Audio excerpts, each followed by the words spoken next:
Hey, good morning. I hope you can hear me and welcome to, oh, you know what?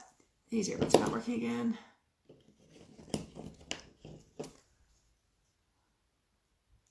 Okay. Sorry, hopefully that works. Welcome to episode 75 of Talking to Artists. So Talking to Artists is a weekly casual conversation where we talk to artists about their inspiration, ideas, processes, business ideas, their life, to get an understanding of the peek behind the curtain of what goes on in an artist's world. So thank you so much for joining me today. I'm Kate Taylor, Canadian abstract artist and your host. And today, super excited to talk to Steve Martin, who I first met through the very cool things he does called Digipop. So we're going to hear all about that. A few housekeeping items before that. First of all, just want to remind people that my show is still on at Petroff Gallery. They have, I think, about 70 pieces of mine. So they've got a lot to choose from small 6x6s to large, I think 36 by 60s framed. So I invite you to go and check that out. And I am also working on the One of a Kind. So I'm going to be attending One of a Kind this year in Toronto. So stay tuned for more details and information. So I will now bring on Steve.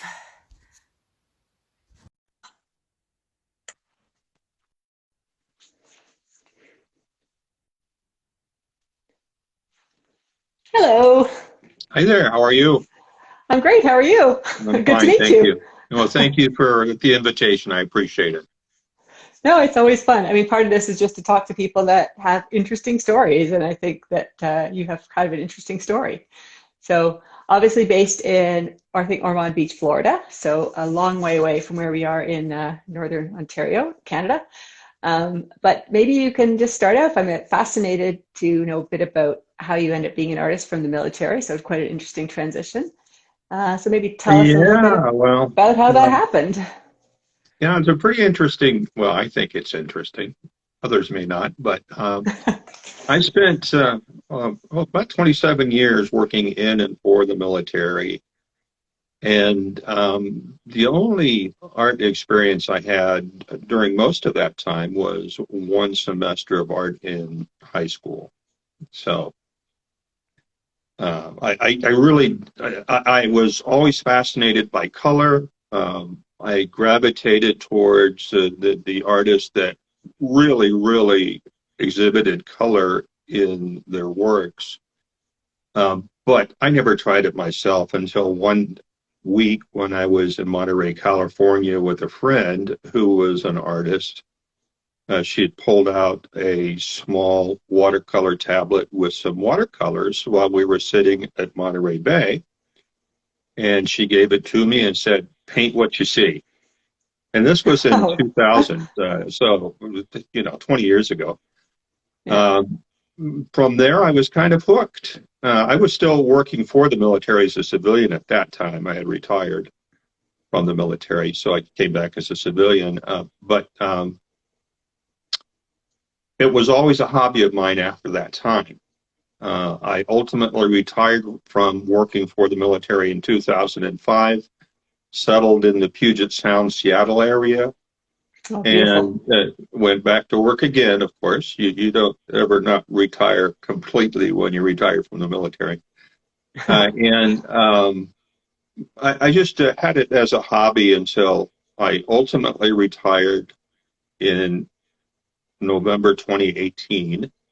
And that's when I decided that I was going to try to actually paint. And I've done it most every day since that time. That's amazing. Well, I'm just thinking that since you took even one art class in high school, there must have been some sort of a residual interest in art or influence from early on. I always enjoyed drawing, and I'm terrible at drawing. I really am bad at it, but I always enjoyed doing it when I was younger. Yeah. I think the introduction of art from my friend initially was with watercolors, Hmm. and that's where I started out. And I think I incorporated the drawing aspect into the watercolors, and I enjoyed that just as much as I did the painting aspect. A couple of years after that, I tried acrylics, and I worked in acrylics for the longest time. And hardly ever at that time was I doing abstracts. Abstracts kind of just came on the scene. I guess in 2017, I was looking on a site that I had several different types of artists and crafters and such. And a fused glass is something that I think is just beautiful, especially if it's on a wall and if it's in an abstract configuration. And I found that I was really drawn to the fused glass aspect and the abstracts. And I thought, well, I don't have a kiln and I have no clue how to work with glass. So doing as I typically do, went out and bought a couple $100 worth of polymer clays. And I continued to actually work on those, where I would make different design shapes and configurations with different colors.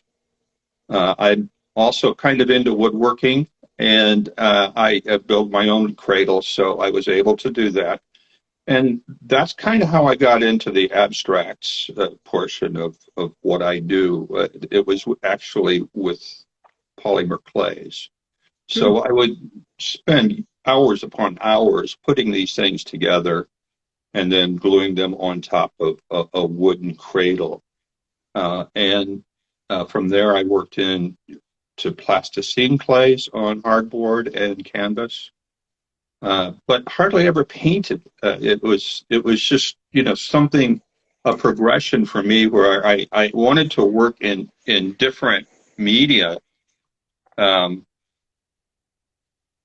And then I ultimately got to the point where I thought, well, I should start actually painting abstracts with paint. So that's kind of what I did.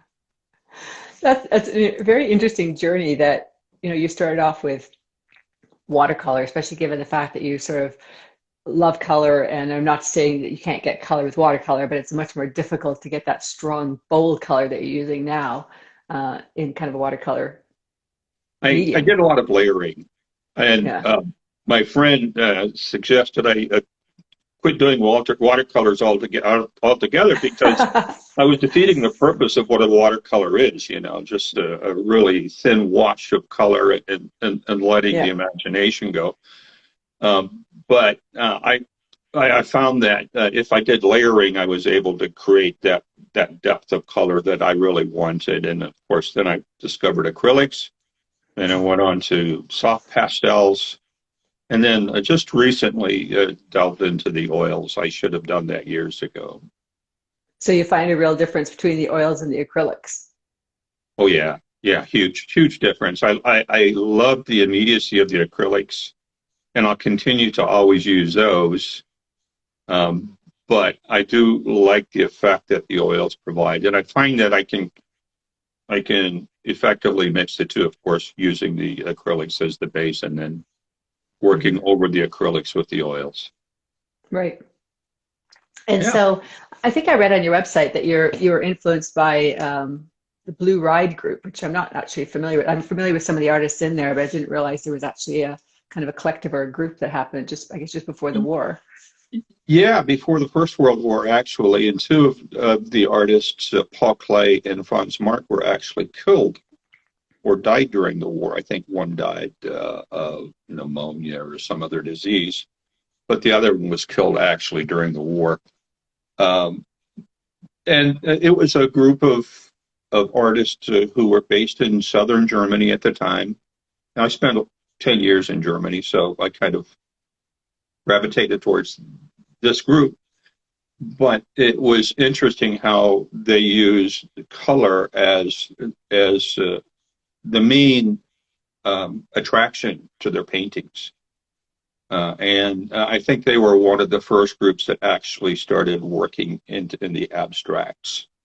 So even some of their landscapes can be considered abstracts. Gabriele Munter, who was the partner of Wassily Kandinsky for many, many years, they lived in the town of Murnau in the Bavarian Alps, and she did some colors studies of the town they're just astounding, amazing, just blobs and pops of beautiful color.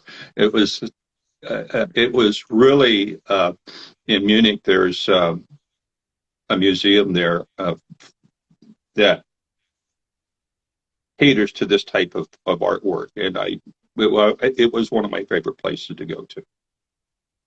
So it sounds like you kind of used your opportunity with your traveling then to sort of check out the Yes. museums and the art galleries of different areas, which is pretty amazing Yeah, I was opportunity. very fortunate in that regard to be able to see some things that the military provided me with a wonderful opportunity to see things that the average person typically wouldn't be able to see. So I was very fortunate. And were there any other skills that you kind of felt that you brought from your military career into your art business? You know, it's kind of funny. I worked in counterintelligence. Well, the first 5 years in the military police, and then I worked in the counterintelligence where I was a special agent. And Wow, that sounds like a whole other podcast that would be interesting to talk about. it was a wonderful, wonderful experience. I was in Europe at the time, 3 different times actually. I was there for 3 different tours over 10 years. The first time was during the height of the Cold War. The second time was right at the time the wall came down, and then just a bit thereafter. And then the third time was 10 years later, after the fall of the wall, the reunification and such. And after the U.S. forces typically had almost completely left Germany, they're still there, but there were hundreds of thousands at the time I was there the first time, and the second time, I think now they're like 30,000, something like that. So there's a huge difference in the American military presence there and how it affected the Germans. And it was fun to actually see that. So getting back to your question, did that affect my my art? I don't know that it did. And the job itself required me to deal with a lot of different types of people.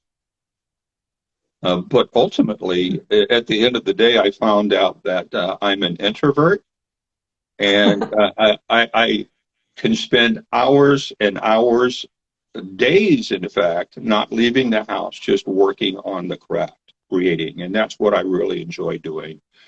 I'm fortunate that I'm able to do that. I live with my daughter now. I moved to Florida after 9/11 to be here with her. And she allows me that opportunity. She allows me to basically overtake the house. I've got the studio here. The dining room is actually where I do my printing, and I've got a large 27-inch display that I can actually paint on like a Wacom. So I do some of my digital painting there. And the garage, of course, is the woodworking area. But I've got a little bit of my art everywhere, and she just accommodates me. So I'm very fortunate. That's pretty sweet. Yes. Yeah, I can imagine though that I don't know. I don't want to kind of belabor the military career, but I just think it's interesting because I think that a lot of times artists that come into their art career later in life do bring a lot of the things that they learned in a previous job, even if it seems like it's completely unrelated. And I kind of imagine too, with you being able to, learn how to talk to different people and how to read people, and I mean that's a very helpful thing when you're building an art Well, career. yes, and that's helpful in anything that you do. Of course, Yeah. our lives are built around interacting with others. Maybe hmm not so much today as it was 2 years ago before the COVID, but Well, a different way, I guess. it's important to be able to interact with others. And to be Yeah. honest with you, Kate, you're the first person I've talked with online. I don't know that Oh, anybody's cool. actually seen me or heard me talk online. And it's just not something that I'm that comfortable with doing. And again, that's the introvert in me. But I understand it's part of getting yourself out there, making yourself known, making your artwork known, and establishing yourself. And I appreciate you allowing me to come on today. No, I'm delighted. I mean, I'm anyone who watches this podcast knows I'm an extrovert. And so for Yeah. me, it was really hard in COVID to lose all those social contacts and Yeah. connections. And so one of the things I really missed, I mean, of course, I missed my friends and my family, but what I really missed are those ad hoc, weird conversations you happen to have with strangers, and you start to kind of realize you have all these connections. And I think Yeah. that's, for me, what I love about doing this. So Yeah. I'm I really grateful found you came on. that the doing the digipops kind of brought me back into interacting with others, and Yeah. I do appreciate that fact that it has opened up my art life to a whole host of new people, new acquaintances, and people that I can talk to regarding art or other issues. So I'm very Mhm. fortunate to have experienced that. Well, and maybe we should probably just for people who are watching, that's how you and I first connected because I think I saw your Digipops, which are basically you insert a picture of the artist into their actual art. Yeah, So people have probably seen the one that I've did recently, which was the one that you did for me. It was hilarious. I loved it. I got so yeah, much focus on it. But I agree with you. It is a nice kind of non-invasive way to kind of reach out and build a bit of a relationship and start to talk to people. And they're just super fun and really generous, I think, with your time to do something like that for an artist. Well, for me, it does a couple of things. First of all, it allows me to delve into the digital painting that I really appreciate, and also to create something that others typically don't ever get to see. Mm-hmm. An artist in their own painting, and I try for whimsy more than anything else. Uh, uh, and I find that, and I did hundreds of these, probably over 1,000 ultimately. Wow. But I find that working with the artists who understand that the full body picture is the better than just the bust picture, for their artwork, that made a big difference. Um, it was just, and I kind of did it on a whim, not really expecting anything from it or of it. But over, I think, let's see, from March till I guess August, that's typically the time that I was actually doing it. I spent most every day doing it, and I kind of shut down the rest of my creativity to work on these. And I appreciated it. I enjoyed it, and I'll continue to do it for those who reach out to me. I don't actively go on to the internet to find artists and actively try to ask them if I can digipop them anymore. Mm-hmm. But if there's anybody who asks me to do it, I'm happy to accommodate them. I'll So continue to do that. anybody watching the podcast, I suggest you reach out to Steve for your own Digipop because it's super cool. Yeah, it's a lot of fun, and Yeah. I ultimately, hopefully, the artist can use the painting that I give to them, because I always give the artist their picture. I send them a digital copy. If Mm-hmm. they want one that's a higher quality, I can send it to them via email so they can actually print it for any promotional purposes and things like that. Um, but I always found it interesting that people ask, "Can I use this for for my Instagram?" I said, "Sure, it's yours. Yeah. I don't own it. It's yours," and I But it's appreciate that. to me that brings up an interesting point though that we've become so used to everything being so commercialized, especially on social media, that people assume that you're not really just doing this out of the goodness of your heart or your own interest. There must be some sort of financial benefit for you, right? Which there isn't. Yeah, and there was a time where I was going to charge $10 for each one after I had so many artists coming to me and requesting it. And ultimately, I nixed that, and I say, if you'd like to donate, you can donate, or buy me a cup of coffee. There's an app for that, but I have always stressed that it's free, that Yeah. I don't charge. I'm happy to accommodate anybody who wants me to do it for them, but I also take donations. and I probably maybe out of the 4 months made $300 from it. So Yeah. it was an afterthought for me. It wasn't a big deal whether or not I was ever given a donation or not. I don't Well, respect it. yeah, it's interesting because I've had the same thing, and it took me a while. I reached out, it's often I reach out to people like you who I don't know you, we don't have a relationship, I haven't met you in person, and so I've noticed that there were a couple of artists that were really approached it with skepticism, and it was only after a couple people said, "Well, how much is it going to cost me?" I realized, oh, they think I'm pitching them to make some money on this and to sell Yeah, you on this amazing opportunity. I'm like, no, I just think your art is cool. You seem like you've got a neat story. I just want to talk to you.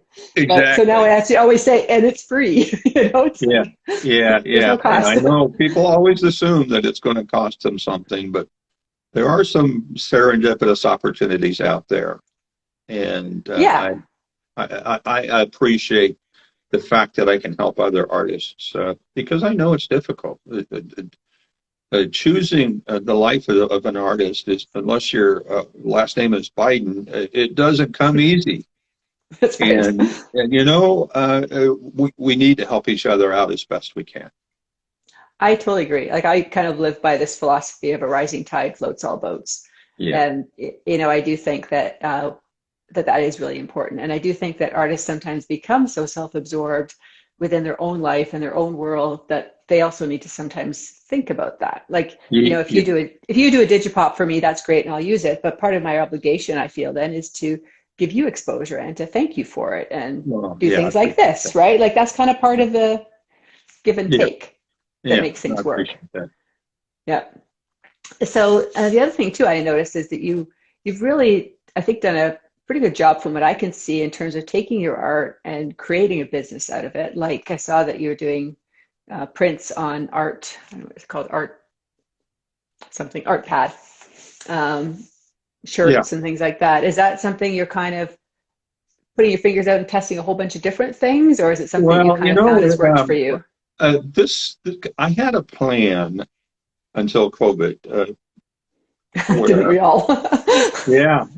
When I was living in Washington State, I spent the first several months after I retired just doing nothing but painting and then making some prints. And my plan was at the first part of 2020 to actually go to the different card shops, different galleries and such, and actually putting my prints out there because I had made a whole lot of them, a lot of prints, different sizes, and I still have them.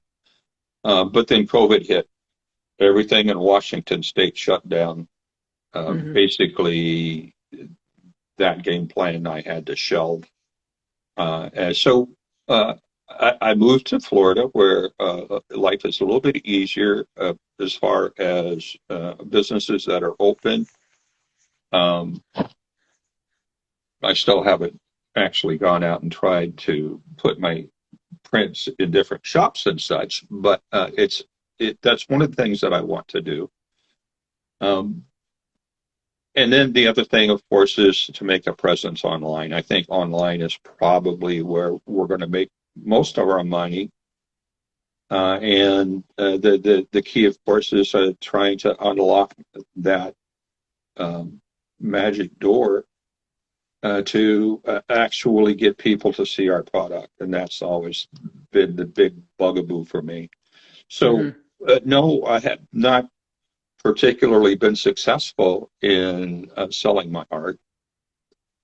It's not because I don't want to sell it, but it's just as a new artist, again, I didn't start until basically the first of 2019.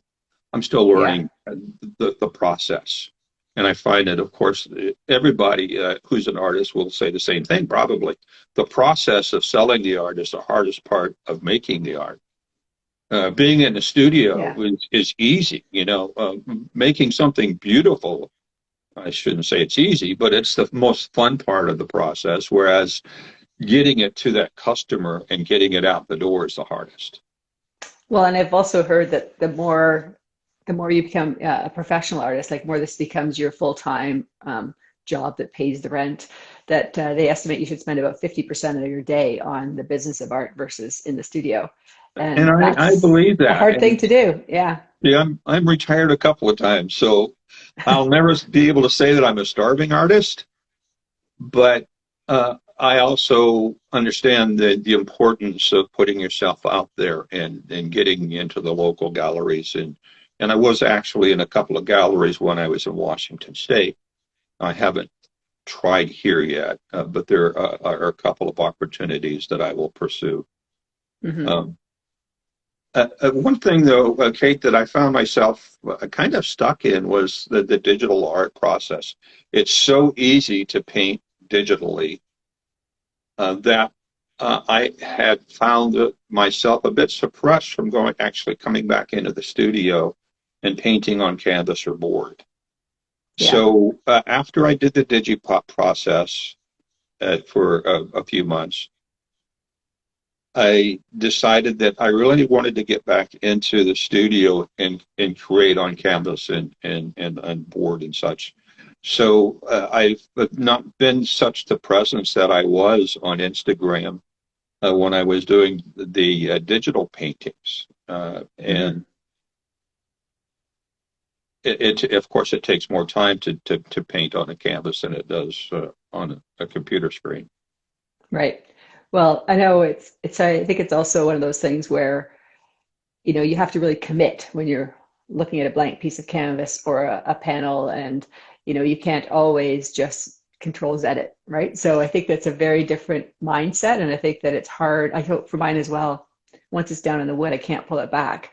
So if I'm not careful, I get myself into this tight, stressed mindset of like, I don't want to make a mistake, which of course then never really works properly and never, the piece isn't good. So it's a You bit know, of a the great mental thing thing.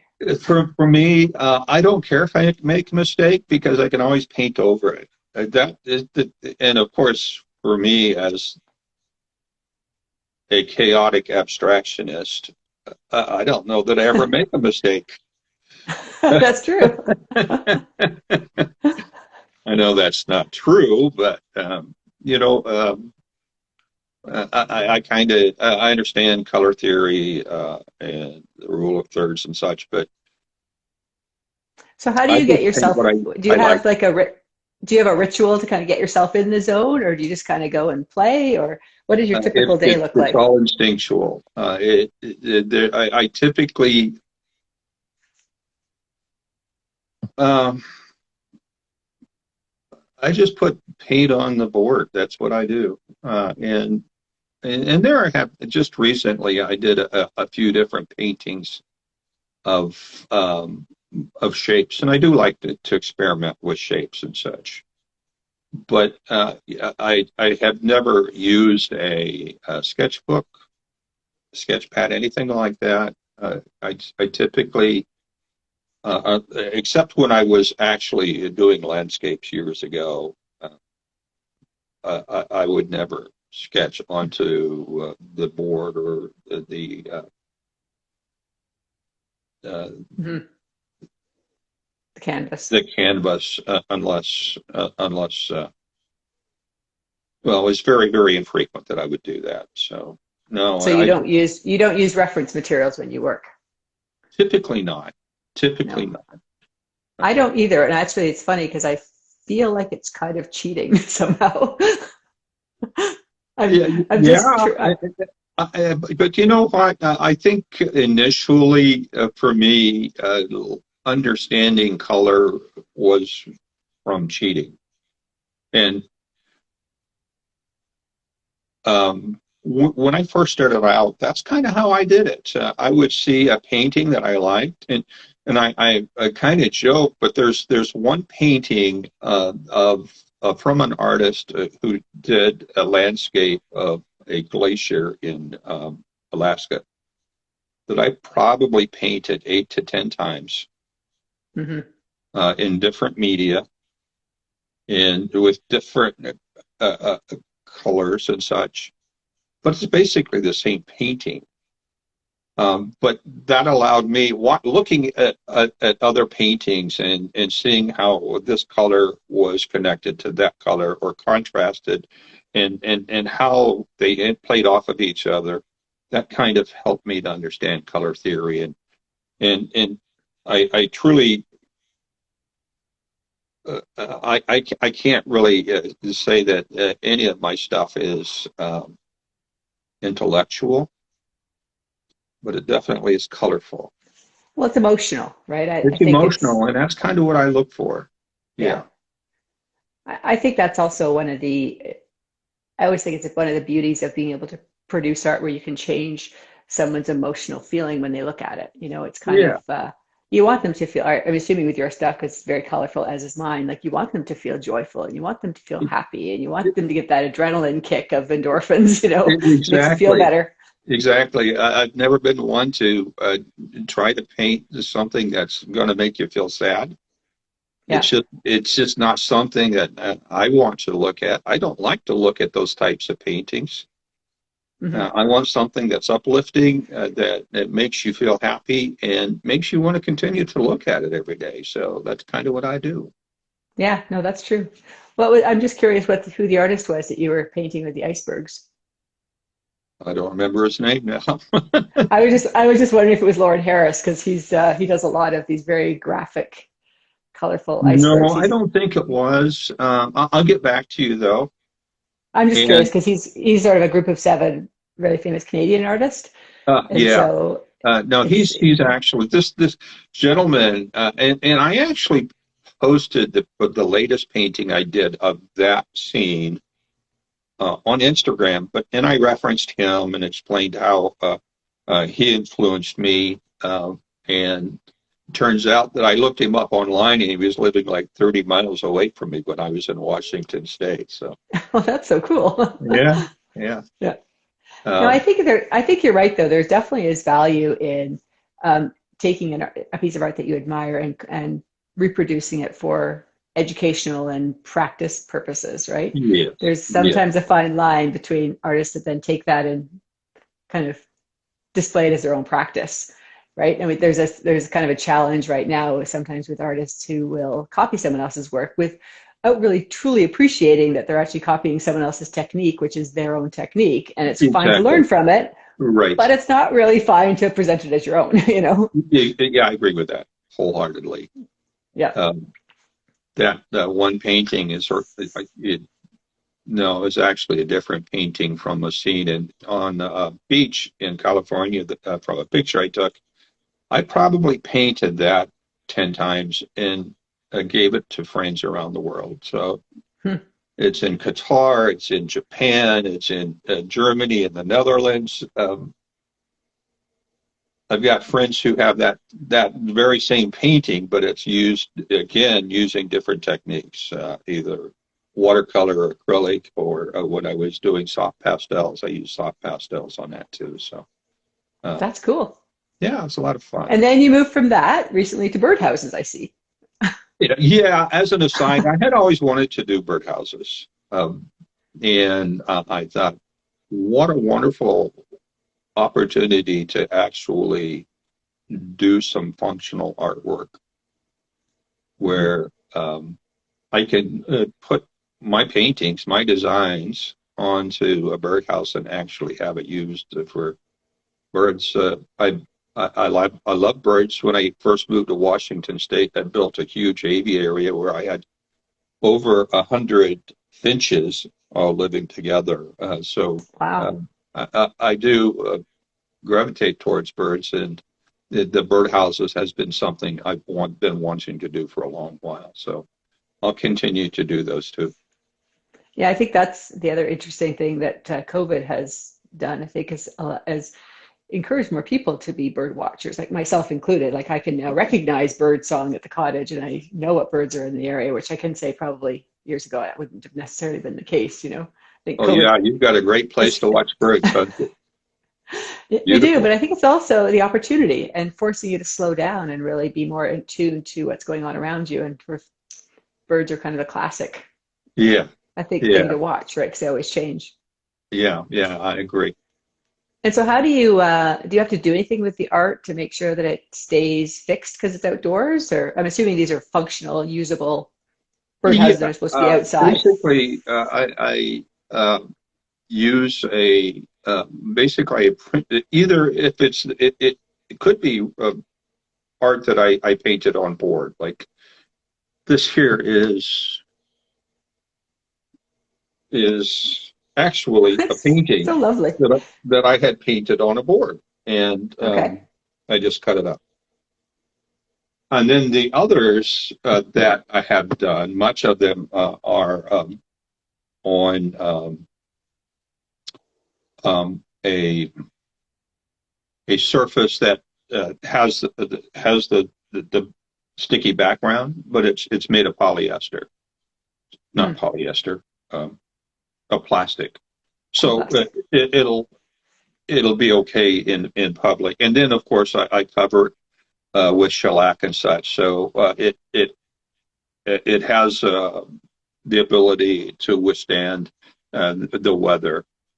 I don't know that it would over a period of 30 years, but I don't think any birdhouse would. So Probably not. Wood's going to rot before that anyway. yeah, And yeah. and so do you do research on the design of the birdhouses? Like, do you have ones that are designed for finches or for martins or for chickadees Everything that or I've done so far has had a 1.5 inch hole or rig to it, and that's basically for bluebirds, which are hmm, that seems to be the, the best selling.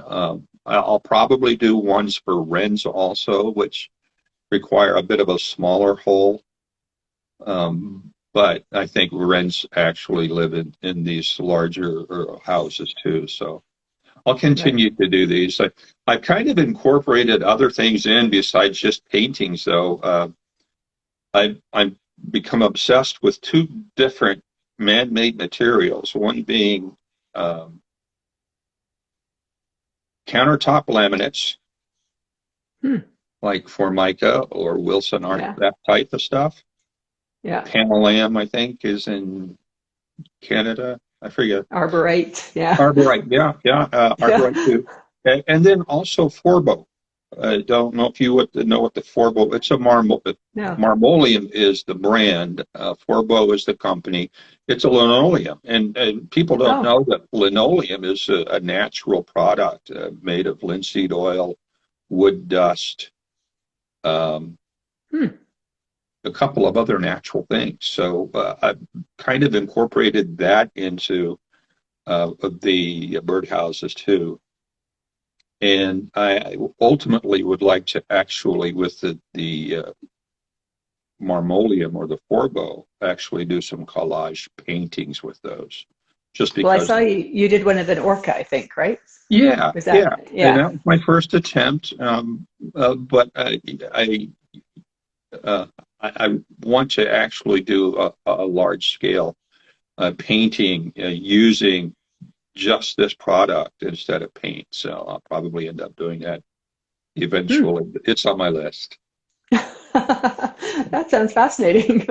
Yeah. You're totally about definitely a true multimedia artist where you kind of have your fingers in a whole bunch of different things at once. Yeah, well, yeah, and it's really interesting because my life is pretty much boring other than when it comes to the creativity issue.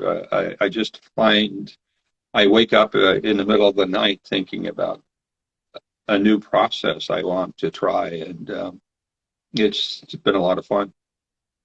Well, it's certainly nice to be in a position too where you can have the opportunity and the luxury of playing. Yeah. And really, for a lot of artists within COVID too, there hasn't been a lot of the distractions of shows and galleries and things like that they have to focus on. So you really can kind of sit in your studio and play and do something different.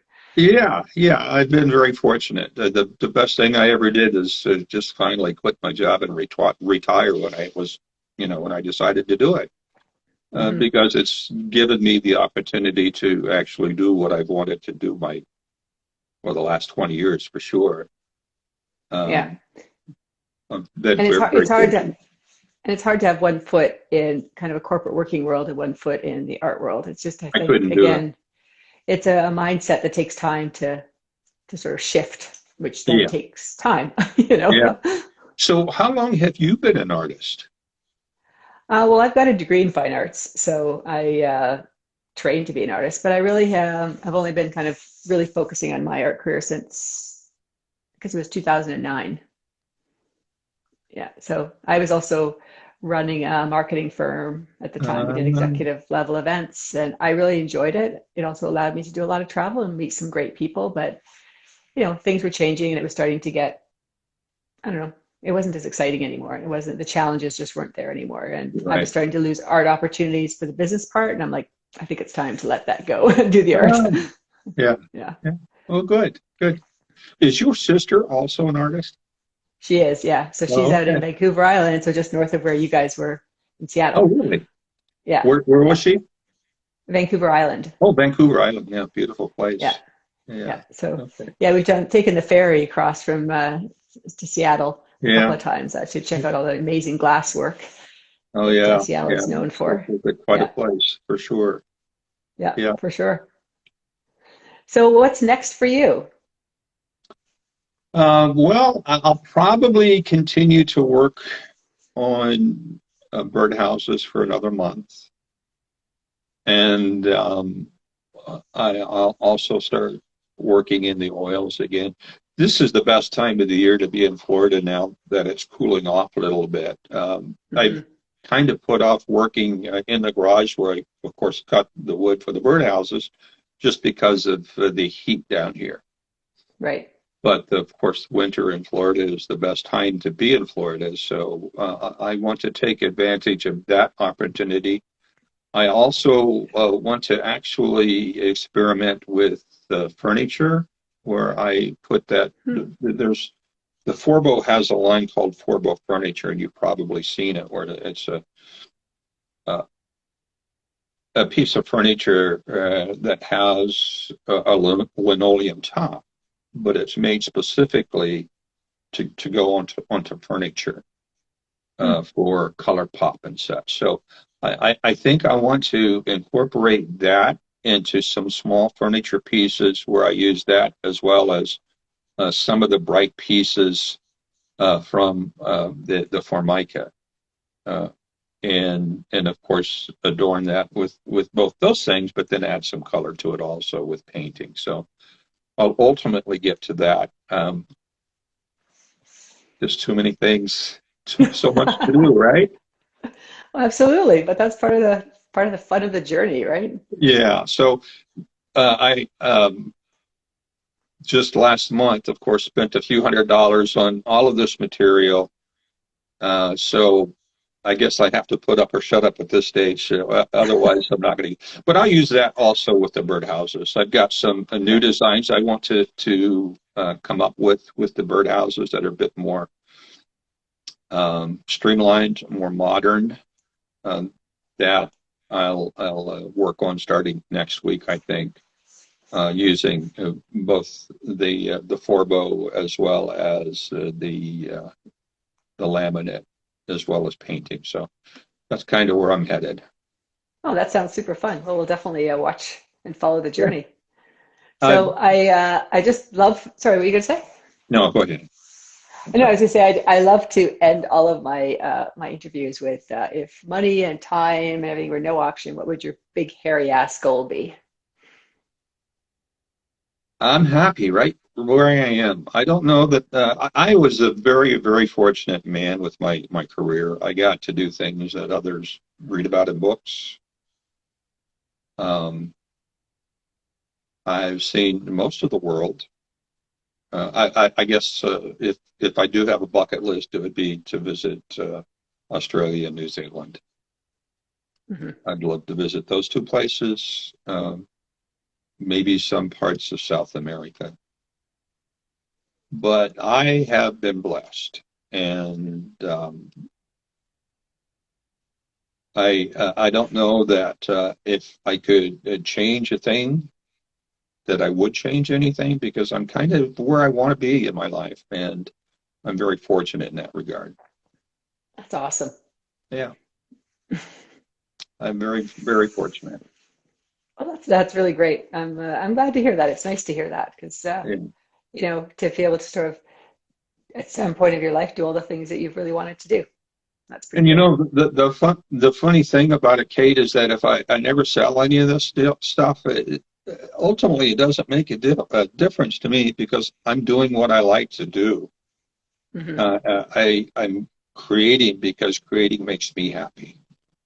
Yeah. And Well, ultimately, you know, hopefully it would make others happy too, what I do. But I think I'm selfish in a way in that I do it for me and not for others. And I'm going to have to live with that. well, I think my father used to always say, if you're passionate about what you do and you love what you do, other people will love it as well. And Yeah. it could for you just be still an opportunity of exposure and Yeah. getting the work out there to enough people, right? But Yeah. you know, And my daughter, she is the promoter in the family. So yeah, she has some plans. So I think that ultimately the next couple of months, we'll be doing some things here locally. I thought about art fairs, but again, it's the introvert in me and being there. And you know, I find the funny thing, Kate, is yeah. that I find out when I'm there, I'm okay. Yeah, I was It's just going it's to just say because the it's build you up you must have had to do that in your job. I mean, talk to people every day. and it's like, you know, it's almost like I find the art fair. Well, I mean, I of course love it because I love the people, but for a lot of my friends who are introverts, it's kind of like that's part of the job, and you get yourself in that mindset of talking to as many people as possible, and Yeah, yeah, then you have to take a week to recover because you're exhausted. yeah, yeah, exactly. And that's you know that's probably where I'll end up going to the art fairs because there are, of course, Yeah. there's so many of them down here now that Oh yeah. COVID's kind of opened up things again. And um, Well, even a lot of oh, the outdoor art shows and stuff too. There's a ton of them yeah, in yeah. Florida, right? Yeah, there's one town here called DeLand, which is about a half-hour drive away from us, that has what they call Artisan Alley every Friday night. Hmm. So that's probably where I'll spend some of my Friday nights. And it's one of the reasons I started making the birdhouses. I'm getting a good response on Instagram for the birdhouses. Put those up on Etsy soon, but I also want to start making them for locally here and start selling them locally. So I've started working on the birdhouses for the express purpose of selling them locally, making them, uh, and I can kind of do it customizing them for the different colors that people like down here and such. So I'll probably start doing that too, and then selling them down at the local events. Sounds like fun. Yeah, Okay, well, we are almost out of time, believe it or not. And I just want to share that your website is stevemartingallery.com because it is a bit of a challenge to just Google you with Steve Martin and abstract art because he yeah, loves also abstract art. So, yes, he does. um, and your Instagram is at Steve Martin Art, right? It is. It is. Yep. Okay. Well, that's a great. I really appreciated chatting with you. Thank you so much for being so generous with your time and your story. My pleasure, and thanks again for the invitation. Okay, well, we will talk to you later. All And right. people who have not, if you want a Digipop, reach out to Steve because they're super cool. And we've got coming up next week, there's Andy McCaw. I don't know if I've pronounced his name properly, so I apologize, Andy. Julie Whitley Barnes, and we are redoing our interview with Lori Mirabelli. I had so many comments on the fact that the sound was so terrible on that because I was in the middle of a parking lot. So Lori has graced us with the opportunity to do another interview. So thanks again, Steve. For everybody else, we will see you a week from today. If there's any other artists you want me to interview, then just send them my way. Thanks so much and have a great day. Bye.